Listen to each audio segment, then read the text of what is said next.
Hi, this is Revathi. Welcome to అందమైన కథల పొదరిల్లు. ముందుగా వీడియోస్కి లైక్స్, కామెంట్, షేర్ చేస్తున్న ప్రతి ఒక్కరికి నా హృదయపూర్వక ధన్యవాదాలు. ఇక ఆలస్యం చేయకుండా కథలోకి వెళ్దాం. తొలి ముద్దు ఎపిసోడ్ నెంబర్ 36. దీక్ష ఆ కాలుతో బాధపడుతూ, ఇప్పుడు నేను స్టెప్స్ ఎలా దిగాలి యష్ అని అడుగుతుంది ఏడుపు మొహంతో. యష్ టక్కున తనని ఎత్తుకొని, నేను తీసుకెళ్తానులే అంటాడు. ఆ చర్యకి దీక్ష ఆశ్చర్యంతో పాటు సంతోషపడుతూ, నువ్వేనా యష్ నన్ను ఎత్తుకుంది అని అడుగుతుంది. అంత ఆశ్చర్యపోవాల్సిన అవసరం లేదు మేడం. ఆ రోజు నీ తలకి దెబ్బ తగిలినప్పుడు కూడా ఇలాగే ఎత్తుకొని ఆటోలో కూర్చోబెట్టాను. ఆ రోజు స్నేహితుడిగానే ఎత్తుకున్నాను, ఈరోజు స్నేహితుడిగానే ఎత్తుకున్నాను అంటూ తన ఆశల మీద గప్పున నిప్పులు చల్లుతూ కిందికి తీసుకెళ్తుంటాడు. కాసేపు కూడా నన్ను సంతోషంగా ఉండనివ్వడు అని నిరాశపడుతుంటుంది. తనని అలాగే ఎత్తుకొని ఇంట్లోకి తీసుకొచ్చి, ఇంట్లో ఎవరు లేరేంటి అని అడుగుతాడు. అత్తయ్య మావయ్య గారు కూరగాయలు తేవడానికని బయటికి వెళ్ళారు. లల్లి వాళ్ళ స్నేహితురాలి ఇంటికి వెళ్ళింది అని చెప్తుంది. తన మాటలు వింటూనే యష్ తనని రూమ్లోకి తీసుకొచ్చి నిదానంగా బెడ్ మీద పడుకోబెడతాడు. ఫస్ట్ ఎయిడ్ బాక్స్ తీసుకొచ్చి అందులో నుంచి పెయిన్ కిల్లర్ స్ప్రే తీసి తన కాలు పట్టుకొని స్ప్రే చేయబోతుండగా, వద్దు యష్, నేను స్ప్రే చేసుకుంటాను, ఇలా ఇవ్వు అని అంటుంది. పర్వాలేదు, నువ్వు సైలెంట్గా పడుకో. నాకు ఫీవర్ ఉన్నప్పుడు నువ్వు సేవలు చేసావు కదా, ఆ బదులు తీర్చుకుంటాను అంటాడు. నేను బదులు కోసం నీకు సేవలు చేయలేదు అని అంటుంది కాస్త కోపంగా. నేను మాత్రం బదులు తీర్చుకోవడం కోసమే చేస్తున్నాను అంటూ తన కాలు పట్టుకొని స్ప్రే చేసి కాస్త మర్దన కూడా చేసి, కాసేపు రెస్ట్ తీసుకో, తగ్గిపోతుంది అని అంటాడు. కాస్త కింద చాపవే యష్, నేను కింద పడుకుంటాను అంటుంది. పెయిన్ తగ్గే వరకు బెడ్ మీదనే పడుకో, నేనేమి అననులే అని అద్దం దగ్గరికి వెళ్ళి తల దువ్వుకొని వచ్చి, నేను బయటికి వెళ్ళొస్తాను అని అంటాడు. ఎక్కడికి యష్ అని అడుగుతుంది. నీకు అన్నీ చెప్పాలా అని అడుగుతాడు కాస్త సీరియస్గా. దీక్ష కాస్త భయపడుతూ, చెప్పొద్దులే అని అంటుంది. యష్ అక్కడి నుంచి వెళ్ళబోయి మళ్ళీ తిరిగి దీక్ష వైపు చూసి, రోజు రోజుకి అడ్మిషన్స్ పెరుగుతున్నాయి కదా, మనకి పైన ప్లేస్ అంతగా సరిపోవడం లేదు. అందుకే పిల్లలకి అందుబాటుగా డ్యాన్స్ స్కూల్ బయట పెట్టే ఆలోచనలో ఉన్నాను. ఇన్కమ్ కూడా కాస్త పెరిగింది కాబట్టి నాతో పాటు మరో డ్యాన్స్ మాస్టర్ని కూడా చూస్తున్నాను.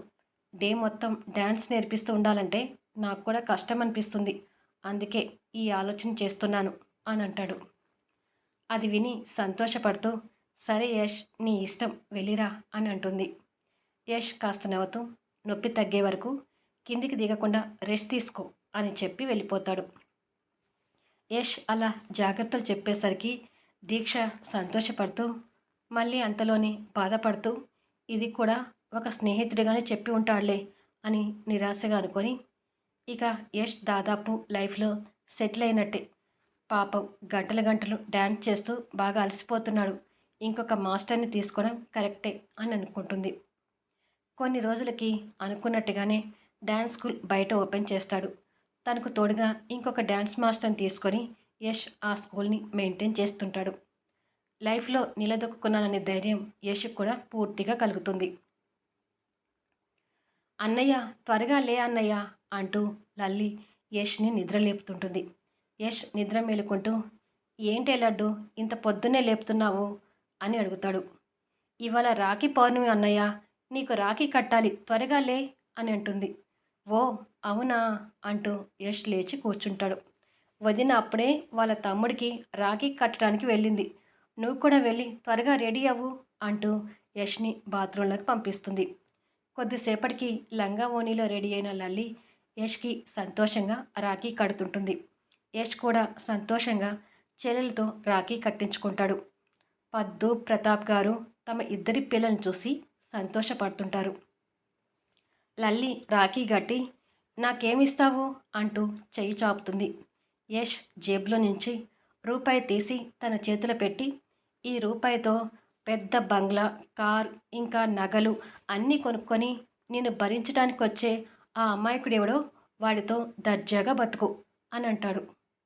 వాటికి ఈ రూపాయి చాలా ఎక్కువ అవుతుంది అన్నయ్య అంటుంది లల్లి అమాయకంగా చూస్తూ. అవునా, సరే, మిగిలినవి నాకు ఇవ్వులే అంటాడు నవ్వుతూ. ఒరే అన్నయ్య నిన్ను అంటూ లల్లి యష్ని కొడుతుంటే, అబ్బా నీ దెబ్బలకొచ్చే మొగుడు ఎలా తట్టుకుంటాడే అంటాడు లల్లి దెబ్బలు తప్పించుకుంటూ. వాళ్ళిద్దరి అల్లరి చూసి ఈ తల్లిదండ్రులు నవ్వుతూ, ఇన్ని రోజులు ఈ నవ్వులు ఎట్టిపోయాయో అని అనుకుంటాడు ప్రతాప్ గారు.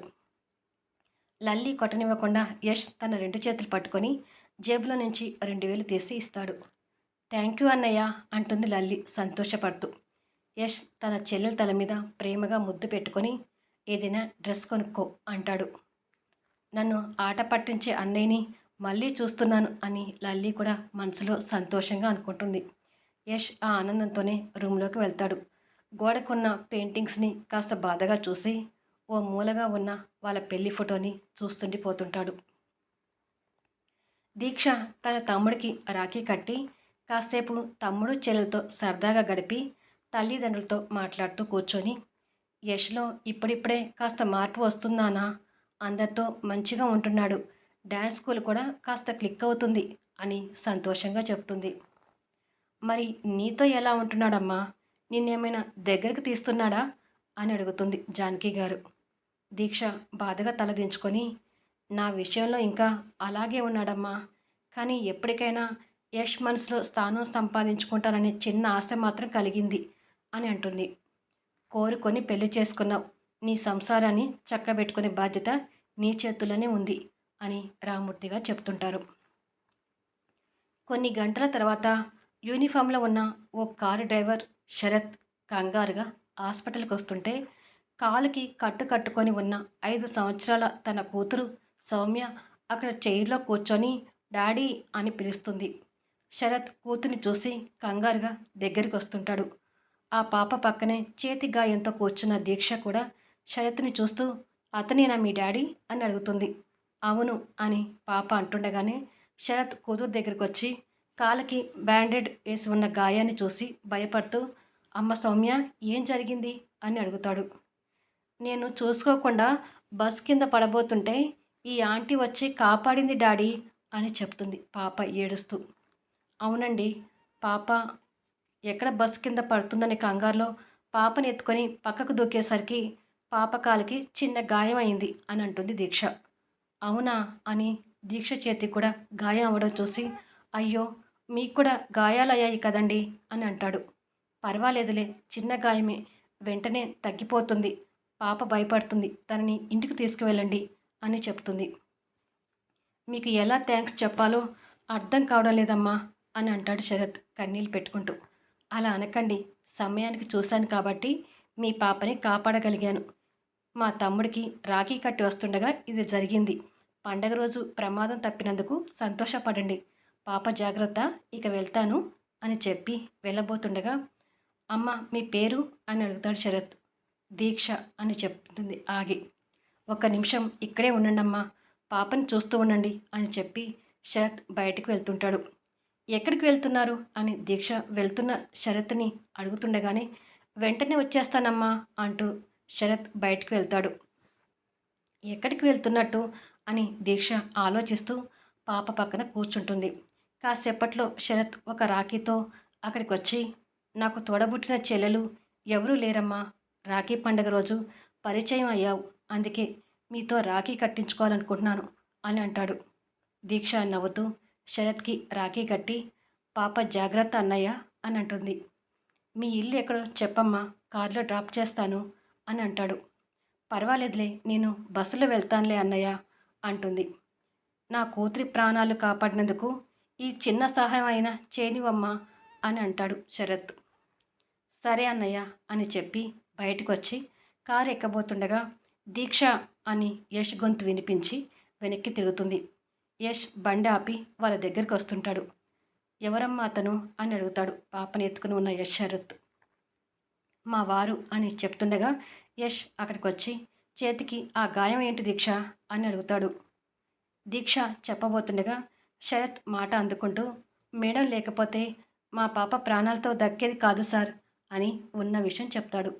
అవునా, పోనీలే, పండగ రోజు ప్రమాదం తప్పింది, నేను ఇంటికి వెళ్తున్నాను, పదా దీక్ష అని అంటాడు యష్. సరే అన్నయ్య, మళ్ళీ ఎప్పుడైనా కలుద్దాము, బాయ్ పాప అని చెప్పి యష్ బండి మీద కూర్చొని వెళ్తుంటుంది. శరత్ వెళ్తున్న వాళ్ళని చూసి చూడముచ్చటగా ఉన్నారు అని అనుకుంటాడు. గాయాలతో ఇంటికొచ్చిన దీక్షను చూసి ప్రతాప్ గారు కాస్త కంగారు పడుతూ ఏమిటమ్మా ఆ గాయాలు అని అడుగుతాడు. పద్దు లల్లి కూడా కంగారు పడుతూ ఎక్కడైనా కింద పడ్డావా అని అడుగుతారు. కింద పడాల్సి వచ్చింది అత్తయ్య గారు అంటూ జరిగిన విషయం చెప్తుంది. పోనీలేమ్మా, నీ జాతకం ఆ పాప జాతకం బాగుందనుకోవాలి. మీ అమ్మా నాన్న, మీ చెల్లి, తమ్ముడు అందరూ బాగున్నారు కదా అని అడుగుతాడు ప్రతాప్ గారు. అందరూ బాగున్నారు మావయ్య, మీ అందరినీ కూడా అడిగినట్టుగా చెప్పమన్నారు అని.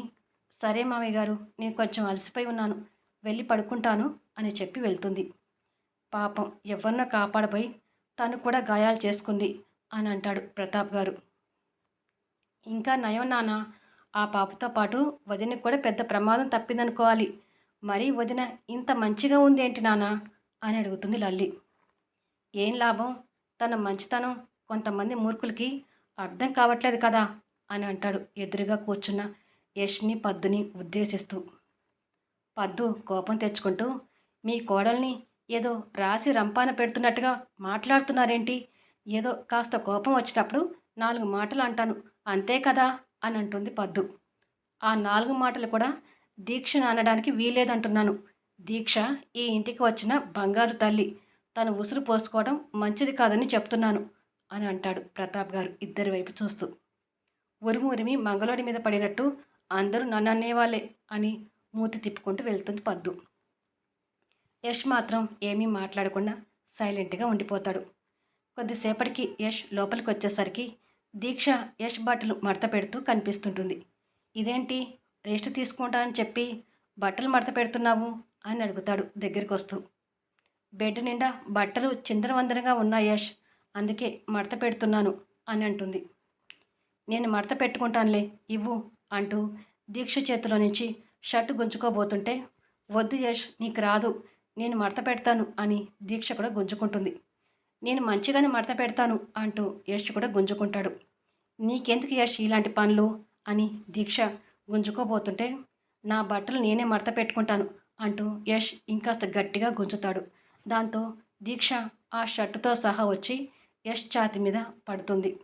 సడన్గా వచ్చి పడేసరికి యష్ బ్యాలెన్స్ కంట్రోల్ చేసుకోలేక దీక్షతో సహా వచ్చి బెడ్ మీద పడతాడు. యష్ మీద అమాంతం పడిపోయిన దీక్ష యష్ కలలోకి తదేకంగా చూస్తుండిపోతుంటుంది. కొన్ని క్షణాలకి యష్ చిటికలు వేస్తూ హలో మేడం అంటాడు. దాంతో దీక్ష తేరుకొని చూసేసరికి తను యష్ మీద ఉన్నదని అర్థమై టక్కున లేచి సారీ యష్ అని అంటుంది. యష్ కూడా లేచి బెడ్ మీద ఉన్న బట్టలు అన్నీ కుప్పగా పట్టుకొని, ఈ బట్టలు నేను లల్లి మడత పెడతాంలే, నువ్వు రెస్ట్ తీసుకో, లేదంటే ఆ గాయాలకి జ్వరం వస్తుంది అని చెప్పి బట్టలు తీసుకొని బయటకు వెళ్ళిపోతాడు. ఇది కూడా స్నేహితుడిగానే చెప్పి ఉంటాడులే, నువ్వు అనవసరంగా ఆనందపడకు దీక్ష అని తనకు తానే చెప్పుకుంటుంది. ఇదండి ఎపిసోడ్. పాపం కదా దీక్ష. కానీ ఈరోజు ఎపిసోడ్లో యష్ నాకు చాలా బాగా నచ్చాడు. మరి మీకు ఎలా అనిపించిందో కామెంట్స్లో తెలియజేయండి. దయచేసి లైక్స్ ఇవ్వడం మాత్రం మిస్ కావద్దు. మరి నెక్స్ట్ ఎపిసోడ్లో కలుద్దాం.